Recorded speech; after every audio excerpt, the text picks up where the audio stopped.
નમસ્કાર મિત્રો, યુનિટ 9 છેલ્લે આપણે શરૂ કર્યું હતું ફ્રેન્ડ ફ્રોમ ધ સ્કાય. ચાલો તો એનું ટ્રાન્સલેટ આપણે આગળ શરૂ કરીએ. છેલ્લે આપણે વાત કરી હતી કે I don't know mummy, mummy હું જાણતી નથી. ઇટ હેઝ જસ્ટ એરાઇવ, તે હમણાં જ આવ્યું છે. રેશમા વોઝ પઝલ, રેશમા મૂંઝાઈ ગઈ અને એને કહ્યું it came from the sky, કે તે આકાશમાંથી આવ્યું છે. She saw the root of the ball with the frightened eyes. Frightened eyes એટલે ગભરાયેલી આંખો. તેણીએ ગભરાયેલી આંખો વડે પેલો જે માર્ક બતાવ્યો. આગળ mummy push the wheelchair into the room. Push એટલે ધક્કો માર્યો. મમ્મી છે એ વ્હીલચેરને ધક્કો મારી અને ઓરડામાં લઈ ગઈ તેને. નાવ ધે સો, હવે તેઓએ જોયું અ સ્કેર બર્ડ. સ્કેર એટલે ગભરાયેલું, ડરેલું. With a big bill, big bill એટલે મોટી ચાંચ. હવે તેઓએ મોટી ચાંચવાળા ગભરાયેલા પંખીને જોયું. ફ્રોમ સલીમ અલીઝ બુક, સલીમ અલીના પુસ્તક ઇન્ડિયન બર્ડ્સ, ભારતના એક મોટા પ્રખ્યાત તમે કહી શકો બર્ડ ફોટોગ્રાફર્સ છે. કોણ? સલીમ અલી. અને એને એક મુખ્ય પુસ્તક લખેલું છે ઇન્ડિયન બર્ડ્સ. અને તમારે કોઈ પણ પંખી વિશે માહિતી મેળવવી હોય તો તમે આ પુસ્તકનો સંપર્ક સાધી શકો, મતલબ કે એમાં નો સંદર્ભ તરીકે, રેફરન્સ બુક તરીકે ઉપયોગ કરી શકો. તો સલીમ અલીનું જે પુસ્તક હતું ઇન્ડિયન બર્ડ્સ, તેમાંથી દે ફાઉન્ડ આઉટ, ફાઇન્ડ આઉટ એટલે શોધી કાઢ્યું, ને ફાઉન્ડ આઉટ એટલે શોધી કાઢ્યું કે ઇટ વોઝ અ ડક, તે એક પ્રકારનું બતક હતું. અ શેલ્ટર ડક એટલે શેલ્ટર એટલે આશ્રય, રહેવાસી, બીજા દેશમાંથી આવતું પંખી એમ કહી શકાય, સ્થળાંતરિત પંખી. A shelter duck એટલે shelter duck, its beak was broad, broad એટલે પહોળી, વિશાળ, like a shovel, shovel એટલે પાવડા જેવી. તેની જે ચાંચ છે, બીક અને બીક એટલે ચાંચ અને બિલ એટલે ચાંચ, યાદ રાખજો. its beak was broad like a shovel, તેની ચાંચ છે એ પાવડા જેવી થોડી પહોળી હતી. it had bright blue, white and brown feathers, તેના જે પીછાનો રંગ છે એ ચમકતા ભૂરા એટલે કે ડાર્ક ગાઢ, જે વાદળી કહી શકાય તેવો, બ્રાઇટ બ્લુ ચમકતા વાદળી, વ્હાઇટ એટલે સફેદ, એન્ડ બ્રાઉન અને કથ્થઈ રંગના પીછા છે. એટ ધ મુવમેન્ટ, એ ક્ષણે, ઇટ લુક એક્ઝોટેડ, એક્ઝોટેડ એટલે વિદ્યાર્થી મિત્રો યાદ રાખજો વેરી ટાયર્ડ, થાકીને લોટપોટ થઈ ગયો. At the movement it look exhausted, એ ક્ષણે તે થાકીને એકદમ લોટપોટ થઈ ગયું હોય તેવું લાગતું હતું. આગળ હવે એ પંખી વિશે માહિતી છે. A soveler is not native Indian bird. Native એટલે મૂળભૂત રીતે વતની. સોવેલર જે છે પાંવડાવાળી ચાંચવાળું પંખી છે એ હકીકતમાં ભારતનું મૂળભૂત પંખી નથી, મતલબ કે એનું મૂળ સ્થાન છે એ અહીંયા નથી. બટ ઇટ માઇગ્રેટ્સ, માઇગ્રેટ એટલે સ્થળાંતર કરે છે. From cold region of Russia, cold region એટલે ઠંડા પ્રદેશો, રશિયા એટલે રશિયા, પરંતુ તે રશિયાના ઠંડા પ્રદેશોમાંથી સ્થળાંતર કરી અને અહીંયા આવે છે. This bird must have lost its way, આ પંખીએ પોતાનો માર્ગ ગુમાવ્યો હશે. Due to strong wind, strong wind એટલે પ્રબળ અથવા સખત પવન. આ પંખીએ છે સખત પવનને કારણે પોતાનો માર્ગ ગુમાવ્યો હશે. This bird must have lost its strong way due to strong wind, આ પંખીએ સખત પવનને કારણે પોતાનો માર્ગ ગુમાવ્યો હશે. In it effort to join the flock, join the flock એટલે પંખીઓનું ટોળું. પંખીઓના ટોળા અથવા સમૂહમાં જોડાવાના પ્રયત્નોને કારણે ઇટ ગોટ એક્ઝોસ્ટેડ, એક્ઝોસ્ટેડ એટલે થાકીને લોટપોટ થઈ ગયું. And fell in the park like a ball, અને દડાની જેમ બગીચામાં પડી ગયું. In it efforts to join the flock, પંખીઓને ટોળામાં જોડાવાના પ્રયત્નને કારણે ઇટ ગોટ એક્ઝોસ્ટેડ, તે થાકીને લોટપોટ થઈ ગયું. And fell in the park like a ball, અને પાર્ક છે, બગીચો છે, એમાં બોલની જેમ પડ્યું. Reshma's mother try to pick it up, pick it up એટલે ઉંચકી લેવું, ટ્રાય એટલે પ્રયત્ન કર્યો.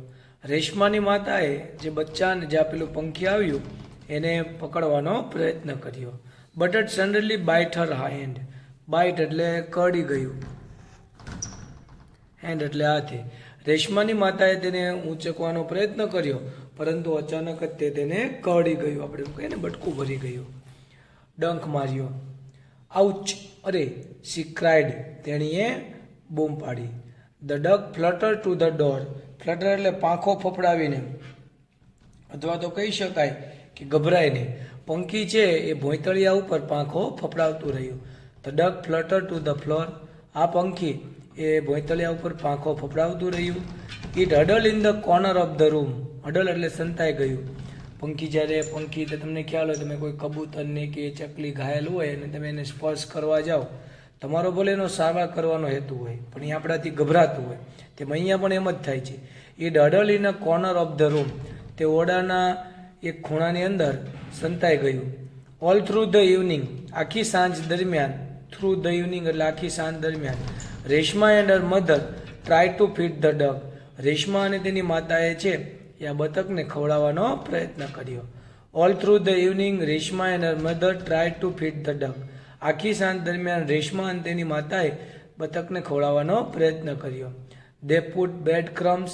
તેઓએ બ્રેડના ટુકડા, નટ ફ્રૂટ એટલે નટ ફ્રૂટ્સ, સૂકા ફળ અથવા તો ડ્રાયફ્રૂટ કહી શકાય, એન્ડ ગ્રેઇન એટલે અનાજના દાણા, ઇન ફ્રન્ટ ઓફ ઇટ તેની સામે.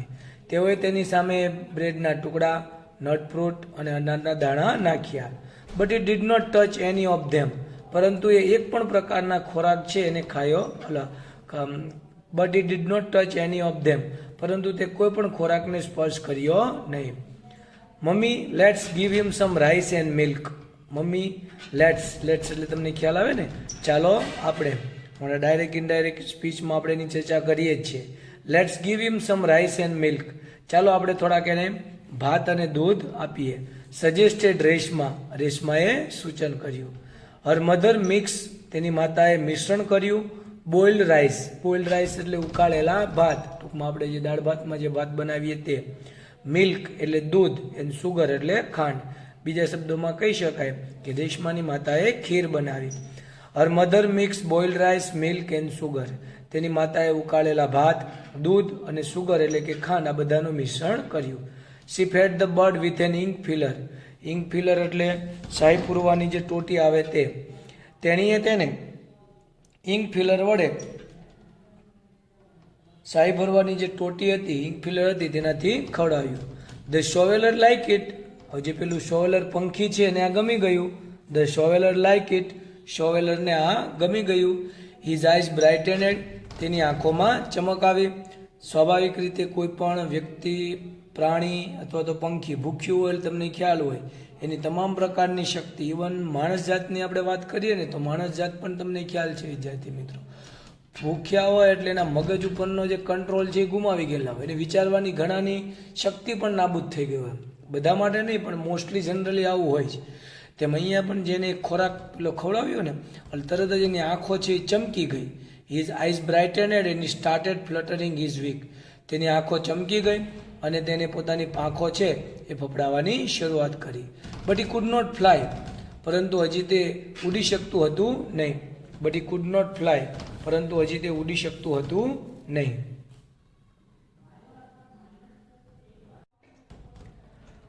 આઈ know what is name is. હું જાણું છું કે તેનું નામ શું છે. It's Mitra friend, Reshma said. મતલબ રેશમાએ કહ્યું કે મમ્મી હું જાણું છું એનું નામ મારે રાખવું છે Mitra. I know what is his name is. હું જાણું છું કે તેનું નામ શું છે, મિત્રા. તે ટુક અ બાસ્કેટ. તેઓ એક ટોપલી લાવ્યા. And put some grass into it. Into એટલે અંદર, અને તેની અંદર થોડુંક ઘાસ મૂક્યું. They took a basket and put some grass into it. તેઓ એક બાસ્કેટ લીધું અને તેની અંદર થોડુંક ઘાસ મૂક્યું. It was Mitra's bed. તે એક મિત્રાની પથારી હતી. Reshma kept the basket with her and slept peacefully. Kept the basket with her એટલે શું થશે, પોતાની સાથે ટોપલી રાખી. And slept peacefully. સ્લેપ એટલે સૂઈ ગઈ. કેવી રીતે, હાવ? તો અહીંયા યાદ રાખજો વિદ્યાર્થી મિત્રો, પીસફુલ એટલે શાંતિ, પીસફુલી એટલે શાંતિપૂર્વક, શાંતિથી. રેશમાએ બાસ્કેટ છે પોતાની સાથે રાખ્યું અને શાંતિથી તે સૂઈ ગઈ. બીજું, એનથી વાક્ય જોડેલું છે એટલે કંજક્શન સંયોજક તરીકે પણ આપણે એનો ઉપયોગ જોઈ શકીએ. કેપ્ટ એટલે રાખ્યું, સાદો ભૂતકાળ, તો પાછળ પણ સાદો ભૂતકાળ. વેન સી વોક અપ, જ્યારે તે જાગી. She look at the basket, તેણીએ બાસ્કેટ તરફ જોયું. ઇટ વોઝ એમ્પ્ટી, તે ખાલી હતું. મતલબ કે પેલું જે મિત્ર પંખી છે એમાં ન હતું. Reshma cried loudly. લાઉડલી એટલે મોટેથી. રેશમાએ મોટેથી બૂમ પાડી, મિત્ર મિત્ર વેર આર યુ, મિત્ર મિત્ર તું ક્યાં છે? Her mummy and papa search in the house, તેની મમ્મી અને પપ્પાએ ઘરમાં શોધખોળ કરી. And at last found him near the water tub in the bathroom, અને છેલ્લે તેઓ તેને બાથરૂમમાં વોટર ટબની બાજુમાં શોધી કાઢ્યું અથવા જોયું. જ્યારે તેણી જાગી, વેન એટલે યાદ રાખજો વિદ્યાર્થી મિત્રો, જ્યારે તેણી જાગી તો તેણીએ જોયું બાસ્કેટ તરફ, તો તે ખાલી હતું. રેશમા ક્રાઇડ લાઉડલી, રેશમાએ મોટેથી બૂમ પાડી, Mitra Mitra where are you, તું ક્યાં છે? તેના મમ્મી અને પપ્પાએ ઘરમાં શોધખોળ કરી અને છેલ્લે તેઓએ તેને બાથરૂમમાં શોધી કાઢ્યું, વોટર ટબની બાજુમાં. એટ અરાઉન્ડ 7:30, લગભગ 7:30 વાગ્યે, ધ ડોરબેલ રેંગ, ડોરબેલ એટલે દરવાજાની ઘંટડી, રેંગ એટલે વાગ્યું. રિંગ એટલે તમને ખ્યાલ છે વાગવું, રેંગ એટલે વાગ્યું, અને RUNG રંગ એટલે V3 થશે, જે આપણે એક્ટિવ પેસિવમાં જોઈએ છીએ. Reshma was feeding breakfast to the duck, Reshma જે છે એ પેલા બતકને નાસ્તો ખવડાવી રહી હતી. બ્રેકફાસ્ટ એટલે સવારનો નાસ્તો, યાદ રાખજો. લંચ એટલે બપોરનું ભોજન, અને ડિનર એટલે સાંજનું ભોજન. મમ્મી ઓપન ધ ડોર, મમ્મીએ દરવાજો ખોલ્યો. હવે આ વાક્ય છે મમ્મી ઓપન ધ ડોર. તો જો આપણે આને વિદ્યાર્થી મિત્રો પેશિવમાં બનાવવું હોય તો તમને ખ્યાલ આવે, અહીંયા કર્તા થશે મમ્મી, ઓપન વર્બ, અને કર્મ થાય ધ ડોર. તો સૌથી પહેલાં વાક્ય આવશે the door was open by mummy. આ વાક્ય લખી નાખજો બુકમાં. મમ્મીએ દરવાજો ખોલ્યો. Reshma was happily surprise to see a group of children in uniform. Happily surprise એટલે આશ્ચર્યચકિત થઈને ખુશ થઈ ગઈ. ગ્રુપ ઓફ ચિલ્ડ્રન એટલે બાળકોનું જૂથ ટોળું, ઇન યુનિફોર્મ એટલે યુનિફોર્મમાં. રેશમા છે યુનિફોર્મની અંદર બાળકોનું આખું જૂથ છે તેને આવેલું જોઈને ખૂબ જ ખુશ થઈ ગઈ. કારણ કે અત્યાર સુધી એ બધા બાળકોને જોતી ખરી, પરંતુ ક્યાં શેરીમાં રમતા, પણ કોઈ બાળક એનો મિત્ર અથવા તો ફ્રેન્ડ બન્યો હતો નહીં. હવે આખું જે ટોળું આવ્યું ને એને જોઈને ખુશ થઈ ગયું. Aunty can we see the bird, કાકી આંટી શું અમે પંખીને જોઈ શકીએ? ધે સેડ, તેઓએ કહ્યું. Mummy took them to Reshma's wheelchair, mummy છે એ બધાને રેશમાની વ્હીલચેર પાસે લઈ ગયા. The children greeted Reshma with fresh smile, fresh smile એટલે તાજું હાસ્ય, મતલબ કે નાના બાળકોની ચહેરા ઉપર જે નિર્દોષ ભાવે અથવા નિસ્વાર્થ ભાવે જે હાસ્ય હોય ને એને ફ્રેશ સ્માઇલ કહી શકાય. ગ્રીટેડ એટલે અભિવાદન કર્યું. બાળકોએ રેશમાનું તાજા હાસ્યથી સ્વાગત કર્યું, અભિવાદન કર્યું. ધે વે થ્રિલ, તેઓ રોમાંચિત થઈ ગયા. To see the bird in Reshma's lap, LAP lap એટલે ખોળો. તેઓ રેશમાના ખોળામાં પેલા પંખીને જોઈને ખૂબ જ ખુશ થઈ ગયા, રોમાંચિત થઈ ગયા. હી ઇઝ મિત્રા, તે મિત્રા છે. Reshma introduce the new friend, રેશમાએ છે આ નવા મિત્રની ઓળખાણ કરાવી. હાઉ લવલી, કેવું સુંદર. હાઉ લવલી, કેવું સુંદર. ધે સેડ, તેઓએ કહ્યું. They help Reshma two hold the bird, help એટલે મદદ કરી. તેઓએ રેશમાને પંખીને પકડવા માટે મદદ કરી. While Reshma fed him with an ink filler, જ્યારે રેશમા પેલી ઇંક ફિલરથી પંખીને ખવડાવી રહી હતી ત્યારે બાકીના પંખીઓએ પણ તરત એને એટલે બાકીના બાળકોએ પણ તેને મદદ કરી. They had to leave soon to catch the school bus, તેઓએ શાળાની બસ પકડવા માટે ઝડપથી જવું પડે તેમ હતું. They had to leave soon to catch the school bus, તેઓએ ઝડપથી શાળાની બસ પકડવા માટે જવું પડે એમ હતું. We will be back in afternoon Reshma, Reshma અમે બપોર પછી આવશું. We will be back in afternoon, Reshma અમે બપોર પછી આવશું. ઓ શ્યોર, અરે ચોક્કસ. ડુ કમ એટલે જરૂર આવજો. ડુ કમ એટલે શું થશે? જરૂર આવજો. We will play with Mitra, આપણે મિત્રા સાથે રમશું.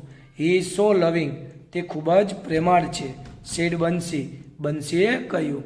વી વિલ મેક હિમ સ્ટ્રોંગ, આપણે તેને શક્તિશાળી બનાવશું, સ્ટ્રોંગ બનાવશું. સેડ કનુએ કહ્યું.